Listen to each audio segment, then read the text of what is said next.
ఓం నమో నారాయణాయ శ్రీమతే రామానుజాయ నమః. శ్రీమన్నారాయణ చరణం శరణం ప్రపద్యే. అందరికీ నమస్కారం అండి.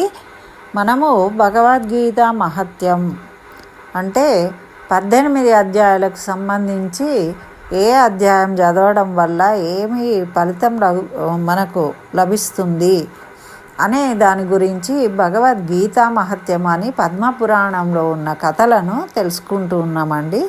ఈ కలియుగంలో ప్రతి మనిషికి ఏదైనా కూడా మనకేం ఫలితము, మనకేం లాభము అనే ఆలోచన ఉంటుంది. కాబట్టే మనకు పెద్దలు ఈ విధంగా ముందు మనకు ఆసక్తి కలిగించడం కోసము భగవద్ విషయం పట్ల చిన్న చిన్న కథల రూపంలో మనకు అందించిండు.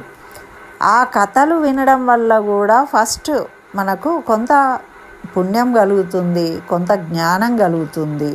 ఆ తర్వాత వింటూ వింటూ వింటూ వింటూ అలా ఆసక్తి కలుగుతుంది. వాటిని జ్ఞానం వైపు మనము అడుగులు వేస్తాం.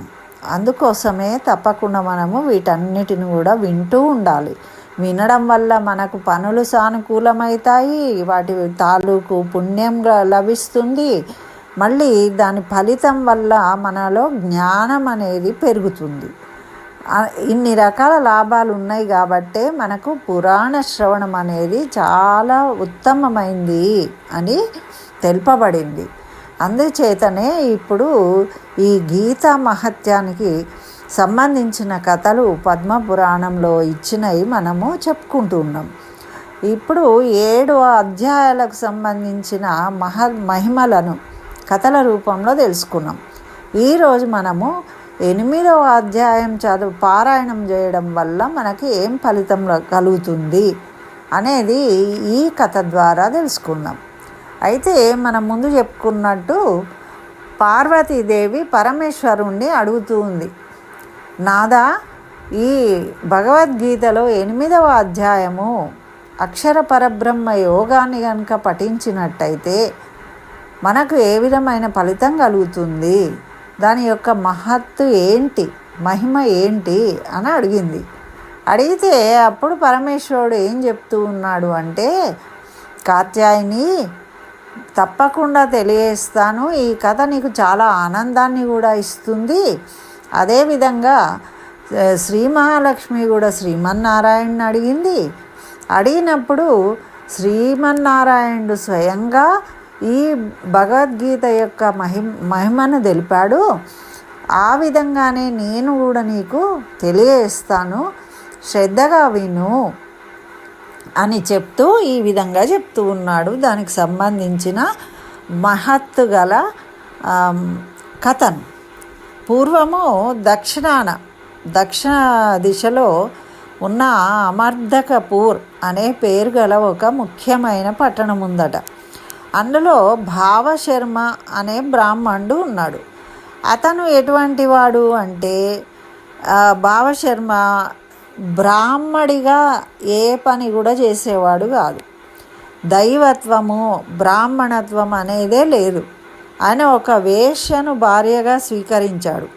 తర్వాత మాంసాహారం తినడము, ద్రాక్షరసం తాగడము, దొంగతనం చేయడము, ఇతరుల భార్యలతో కలిసి తిరగడము, ఇటువంటి ఎన్నో పనులను చేస్తూ తిరిగేవాడనమాట. ఇట్లా ఒకరోజు ఈయనను, ఈ భావశర్మను ఏం చేసిండ్రు, కొంతమంది ఇటువంటి వాళ్ళే స్నేహితులు ఉంటారు కదా, వాళ్ళందరూ కూడా కలిసి ఆనందిస్తూ ఉన్నారు. ఒక చోట విందు చేసుకుంటూ ఉన్నారు. దాంట్లో ఏమైంది, ఆ విందులో వాళ్ళు ఏం చేస్తున్నారో తెలియకుండానే ఎక్కువ మందును తాగడం వల్ల ఏమైందట, ఆయనకు నోటి నుండి బయటకు వచ్చేస్తూ ఉందట, అది ఎక్కువైపోయి. అట్లా అతని ఆరోగ్యం పాడైపోయింది. ఆ విధంగా అనారోగ్యం పాలైండు. అప్పుడు ఈ దీర్ఘకాలికంగా ఆయనకు వేరే ఇతరమైన ఇబ్బందులు కూడా కలిగినాయి శరీరానికి. ఆ శరీర బాధలు భరిస్తూ చాలా రోజులు బాధలు పడి తర్వాత అతను చివరకు ఆ రోగాలు తక్కువగాక మరణించాడు.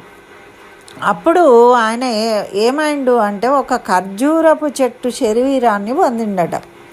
అంటే ఈ శరీరాన్ని వదిలిపెట్టి ఆత్మ ఇంకో శరీరాన్ని వెతుక్కుంటుంది. ఈ శరీరం కుళ్ళి పాడైపోయింది కదా, అందుకని అదే మరణం. అట్లా మరణించగానే ఆ ఆత్మ ఒక ఖర్జూరపు చెట్టులోకి ప్రవేశించి ఆ ఖర్జూరపు చెట్టు రూపంలో ఉంది ఇప్పుడు. అయితే ఒకరోజు ఏమైంది, ఆ చెట్టు అలా ఉంది, ఏం చేస్తుంది, కదలదు కదా. అట్లా ఉండంగా ఈ ఒక ఇద్దరు బ్రహ్మరాక్షసులు ప్రేతాత్మలు వచ్చి ఆ చెట్టు కింద ఉన్నారట. కూర్చొని వారు ఏమో మాట్లాడుకుంటూ ఉన్నారు. వాళ్ళ కథ ఏంటిది అంటే, వాళ్ళు అశిషుల్ అనే ఒక బ్రాహ్మణుడు, ఇవి అన్నీ నార్త్ సైడ్ ఉన్న పేర్లండి, అందుకని అలా ఉంటాయి. మరి కుశిషుల్ అనే బ్రాహ్మణుడు కౌశల అన్నమాట. అలా అంటే అతను వేదాలతోని ఎన్నో శాస్త్రాలు అన్నీ చదివిన పండితుడు, వేద పండితుడు, వేదాలు నేర్చుకున్నాడు, శాస్త్ర జ్ఞానం ఉన్నది, చాలా చక్కగా అధ్యయనం చేసిండు అన్నిటినీ. కానీ అతని భార్య పేరేమో కుమతి. ఆమె చాలా దుర్మార్గురాలు అన్నమాట. ఎప్పుడూ ఇతరులది తను కాజేయడం, అన్నీ తనకే కావాలనుకోవడము, ఇటువంటి లక్షణాలు కలిగిందనమాట. ఈ బ్రాహ్మణుడు కూడా బాగా పాండిత్యం ఉన్నది, కానీ ఈయనకేమో అత్యాశ ఉన్నది. అయితే ఈయన ఏం చేసేవాడు అంటే, అక్కడ చుట్టుపక్కల ఉన్న బ్రాహ్మణులు ఎవరికి కూడా ఏవి దక్కకుండా తన భార్యతో పాటు అతను ప్రతిరోజు అన్ని చోట్లకు వెళ్ళి అందరూ ఇచ్చే దాన ధర్మాలను వీళ్ళే స్వీకరించేవాళ్ళు, వేరే వాళ్లకు పోకుండా వీళ్ళే స్వీకరించి ఏం చేసేవాళ్ళు, అన్నీ సేకరించుకొని మూట కట్టుకొని తెచ్చుకునేవాళ్ళు. కానీ వీళ్ళు ఎవరికి కూడా ఏ దానము చేయలేరు, ధర్మము చేయలేరు, ఎవ్వరికి కూడా ఏ విషయంలో కూడా సహాయం చేయలేదు. అటువంటి వాళ్ళు అన్నమాట. అంతా మాకే కావాలి అనే బుద్ధి కలిగిన వాళ్ళు అన్నమాట. ఇట్లాంటి వాళ్ళు ఈ విధంగానే వారి జీవితం అంతా గడిపి చివరకు మరణం వచ్చింది. ఎవరైనా మరణించవలసిందే కదా, వాళ్ళు కూడా మరణించారు. మరణించిన తర్వాత వీళ్ళిద్దరూ కూడా బ్రహ్మరాక్షసి రూపాలుగా మారిపోయినరు. అయితే ఈ వారిద్దరూ బ్రహ్మరాక్షసుల రూపాలు పొంది అట్లా తిరుగుతూ ఉన్నారంటే ఎట్లా, వీళ్ళు ఎవరికి ఏ అన్నాలు ఏం పెట్టలేదు కదా, ఆకలితోని దాహంతోని నిరంతరము భూమిపై తిరుగుతూ ఉన్నారు. ఎక్కడన్నా ఏమన్నా నీళ్లు దొరుకుతాయా తాగుదాము, అన్నం దొరుకుతుందా తిందాము అంటే వాటి ఆహారం కోసం తిరిగేవాళ్ళట. అయితే ఈ విధంగా తిరుగుతూ నిరంతరము పాపము అల్లాడిపోయేవాళ్ళు. అట్లా అలసిపోయి ఒకరోజు ఈ ఖర్జూర చెట్టు కింద విశ్రాంతి తీసుకోవడానికి కూర్చున్నారట వాళ్ళు. అప్పుడే ఏమైంది, ఈ భార్యకు విసుగొస్తుంది. అప్పుడు ఆ భార్య ఏమంటుంది భర్తతోని, బ్రహ్మరాక్షసులమై ఇలా తిరుగుతున్నాము, ఈ శాపం నుండి ఎలా విముక్తి పొందుతాము అంటే, చూడండి ఎప్పుడైతే మనం కష్టపడతామో, కష్టాలు తట్టుకోలేని పరిస్థితి వచ్చినప్పుడు మన జ్ఞానం కలుగుతుంది. ఈ కష్టాల నుండి ఎలా బయటపడాలి, ఏం చేయాలంటే అప్పుడు పుణ్యకార్యాలు చేయాలనే ఆలోచన కలుగుతుంది అన్నమాట. అది ఇక్కడ వీళ్ళు కూడా తిరిగి పాపం చివరకు ఆ భార్యకి అలసిపోయి ఇక తిరగలేక అడుగుతుంది భర్తను, మరి బ్రహ్మరాక్షసుల నుండి రూపం నుండి విముక్తి పొందడానికి ఏం చేయాలి అని. అతను ఏమంటున్నాడు అంటే, బ్రహ్మజ్ఞానం ద్వారా మనం విముక్తి పొందొచ్చు, ఆత్మజ్ఞానం ద్వారా విముక్తి పొందొచ్చు, ఫలకార్యాల జ్ఞానం ద్వారా మనం విముక్తి పొందొచ్చు. కానీ అటువంటి జ్ఞానం మనకు లేదు కదా. ఈ పాపపు జీవితాన్ని నుండి విముక్తి పొందడానికి ఎట్లా సాధ్యమవుతుంది, మనకు ఆ జ్ఞానం లేకనే కదా ఇలా అనుభవిస్తున్నాం. ఇప్పుడు ఆ జ్ఞానాన్ని ఎట్లా పొందుతాం? ఇప్పుడు దేవుడు మనుషులుగా ఉన్నప్పుడే ఏదైనా సాధించగలరు. ప్రేతాత్మలుగా ఉన్నప్పుడు ఏమి సాధించలేరు. కాబట్టి ఆ విషయాన్ని ఈయన పండితుడు కాబట్టి చెప్పిండు. చెప్తే ఆయన భార్య ఏమంటుంది అంటే, కిం తద్ బ్రహ్మ కిం తదాత్మం కిం కర్మ పురుషోత్తమ. అంటే ఏంటిది? కిం బ్రహ్మ తద్ బ్రహ్మ, బ్రహ్మజ్ఞానము, కిం తదాత్మ కిం కర్మ పురుషోత్తమ. అంటే ఆమె ఈయన చెప్పిన జ్ఞానానికి సంబంధించి ఈమె అడుగుతుంది, ఆ మాటలను అంటూ ఉంది. భార్య అన్న ఈ 3 మాటలు కూడా దేనికి సంబంధించినవి అంటే, ఈ అక్షర పరబ్రహ్మ యోగము అనే 8వ అధ్యాయంలో మొదటి శ్లోకంలో 1వ పాదాన్ని ఆమె అన్నట్టు అయిపోయిందన్నమాట. దాంట్లో భగవద్గీతలో 8వ అధ్యాయంలో మొదటి శ్లోకంలో ఈ పాదం ఉంటుంది. ఏమని అంటే, కిం తద్ బ్రహ్మ కిం తదాత్మ కిం కర్మ పురుషోత్తమ అని ఉంటుంది. ఆ రకంగా ఈమె 8వ అధ్యాయంలోని మొదటి శ్లోకంలో సగము జపించడం జరిగిందనమాట. అప్పుడు ఈ శ్రీమద్ భగవద్గీత ఆ సమయంలో ఆ అర్ధ శ్లోకం విన్న ఆ భవశర్మ ఉన్నాడా ఖర్జూరం చెట్టులో, ఆ రూపాన్ని చెట్టు రూపాన్ని వదిలిపెట్టేసి ఆయన ఆ రూపాన్ని పొందిండట. అట్లనే వీళ్ళు ఇద్దరు కూడా దాన్ని జపించడం వల్ల ఈ బ్రాహ్మణ శరీరాన్ని, అతనేమో బ్రాహ్మణ శరీరాన్ని వండినడు.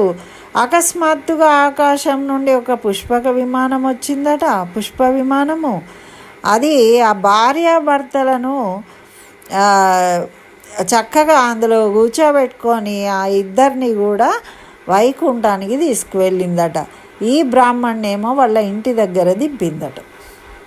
చూడండి, అంటే ఆ ఒక్క లైను చదివినంత మాత్రాన, జపించినంత మాత్రాన వాళ్ళ పాపాలన్నీ పటాపంచలైపోయినాయన్నమాట.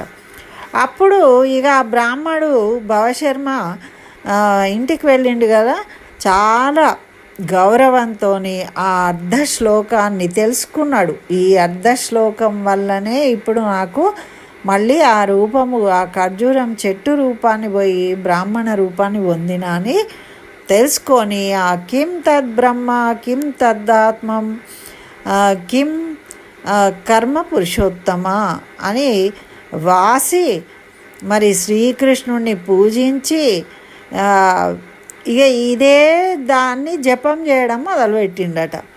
ఈయన కాశీపురికి వెళ్ళిండట. వెళ్ళి నిరంతరము ఈ అర్ధ శ్లోకాన్నే జపిస్తున్నాడు. ఎందుకు అంటే ఆయనకు తెలిసిపోయింది, ఈ అర్ధ శ్లోకం వల్ల నేను ఆ రూపం నుండి విముక్తి పొందిన, ఇది చాలా మహిమ గలది అని తెలుసుకున్నాడు. కాబట్టి దాన్నే జపిస్తూ ఉన్నాడట. అట్లా జపిస్తూ ఆయన ఆ సగం శ్లోకంతోనే ఆ కాశీపురిలో గంగా నది ఒడ్డుకు కూర్చొని చేస్తూ ఉన్నాడు. అయితే ఇట్లా చేస్తూ ఉంటే ఇంతలో వైకుంఠంలో విశ్రాంతి తీసుకోకుండా ఆ శ్రీ మహావిష్ణువు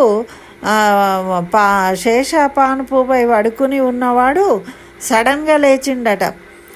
అయితే ఎందుకు నిద్ర నుండి ఇంత హఠాత్తుగా లేచారు మీరు అని లక్ష్మీదేవి అడుగుతుంది. ఆయన నిద్రపోయినవాడు సడన్గా లేచి ఉండే వరకు ఆమె అడుగుతుందన్నమాట మహాలక్ష్మి. అదేంటి నిద్రపోయే వాళ్ళు ఇలా హఠాత్తుగా లేచిండ్రు ఎందుకు స్వామి అని ముగుళిత హస్తాలతోనే అడుగుతుంది. అప్పుడు శ్రీ మహావిష్ణువు ఏమంటున్నాడు అంటే, ఓ నా ప్రియమైన లక్ష్మి, కాశీపురిలో గంగానది ఒడ్డున నా భక్తుడు 8వ అధ్యాయంలోని సగం శ్లోకాన్ని నిరంతరం పఠిస్తూ ఉన్నాడు, చాలా గొప్ప తపస్సు చేస్తూ ఉన్నాడు.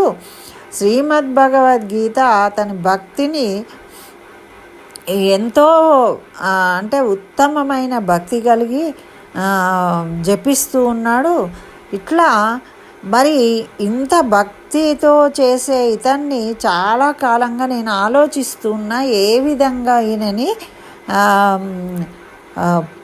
గౌరవించాలి, నా భక్తుణ్ణి ఈయనకు ఏమి చేయడం వల్ల నేను ఈ భక్తుడికి న్యాయం చేస్తాను అని నేను ఆలోచిస్తూ ఉన్నాను మరి అని తన భక్తునికి ఎంతగానో సంతోషించే విధంగా ఏదైనా వరం ఇవ్వాలి, అందుకే నేను వెళ్తూ ఉన్నాను, లేచాను అని చెప్పిందట. చెప్తే అప్పుడు పార్వతీదేవి ఏమడుగుతుంది అంటే, మరి ఆ శ్రీ మహావిష్ణువు తన భక్తునికి ఎంతగానో ఆయన భక్తికి మెచ్చుకున్నాడు కదా, సంతోషించిండు కదా, మరి అతనికి ఏం వరం ఇచ్చాడు ఇంతకు?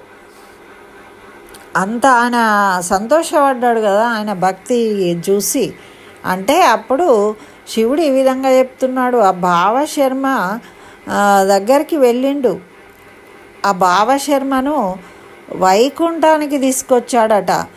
మరి తీసుకొచ్చి ఆయన శ్రీ మహావిష్ణువు యొక్క పాదపద్మాలను శాశ్వతంగా సేవిస్తూ ఉన్నాడట. మరి ఈయననే కాదు తీసుకెళ్ళింది, ఈయనతో పాటు అతని పూర్వీకులందరూ కూడా శ్రీ విష్ణు సాన్నిధ్యాన్ని పొందిండ్రు. ఈయన ఒక్కడే కాదు, ఈయనతో పాటు ఆ ముందు తరాల వాళ్ళు కూడా ఆ విష్ణు పాదాల సేవలో అంటే ఆ కైంకర్యాన్ని పొందిండ్రు, వాళ్ళు చేయగలిగే ఆ వైకుంఠాన్ని చేరుకున్నారు. ఆ శ్రీ అంటే ఆ శ్రీ మహావిష్ణువు యొక్క పాదాలను సేవిస్తూ వైకుంఠంలో ఉండి తరించారనమాట వాళ్ళందరూ కూడా. అట్లా ఈ 8వ అధ్యాయంలోని మొదటి శ్లోకంలో అర్ధభాగాన్ని పఠిస్తేనే అంత గొప్ప విశేషమైన వరం పొందిండు భక్తుడు. మరిగా మొత్తం పఠిస్తే మనం చెప్పండి ఇంకా దానికేమైనా చెప్పగలుగుతామా అంటే అనంతుడే చెప్పలేడట దాని మహిమ ఎటువంటిది అంటే. ఇంకా మనం ఏం చెప్పగలుగుతాం చెప్పండి. కాబట్టి ఇది ఈ కథ 8వ అధ్యాయానికి సంబంధించిన మహిమను తెలిపే ఈ కథను వింటున్నాం కాబట్టి మనము రోజుకు ఒక శ్లోకము, సగం శ్లోకము చదవడానికైనా ప్రయత్నం చేయాలి. అది మనము తెలుసుకోవాల్సిన విషయం. అట్లా మనము తరిస్తాము, మన పూర్వీకులు తరిస్తారు, మన తర్వాత తరాల వాళ్ళు కూడా నేర్చుకుని వాళ్ళు ఏ ఇబ్బందులు లేకుండా ఈ లోకంలో చక్కగా ఉన్నతంగా జీవిస్తారు. తర్వాత విష్ణు సాన్నిధ్యాన్ని పొందుతారు. ఎవరైతే ఈ కథను వింటూ ఉన్నారో వాళ్ళు శ్రద్ధా భక్తులతో వింటూ ఉన్నారో వాళ్ళు కూడా ఆ వైకుంఠ వాసాన్ని చేరుకోగలుగుతారు అని మనకు ఫలశ్రుతి చెప్పారు. కాబట్టి అందరూ ముందు శ్రద్ధగా వినడం అలవాటు చేసుకోండి. తర్వాత భగవద్గీత శ్లోకాన్ని పఠించడం అలవాటు చేసుకోండి. తద్వారా ముక్తిని పొందుతాము. స్వస్తి. జై శ్రీమన్నారాయణ. సర్వం శ్రీకృష్ణ చరణారవిందార్పణమస్తు.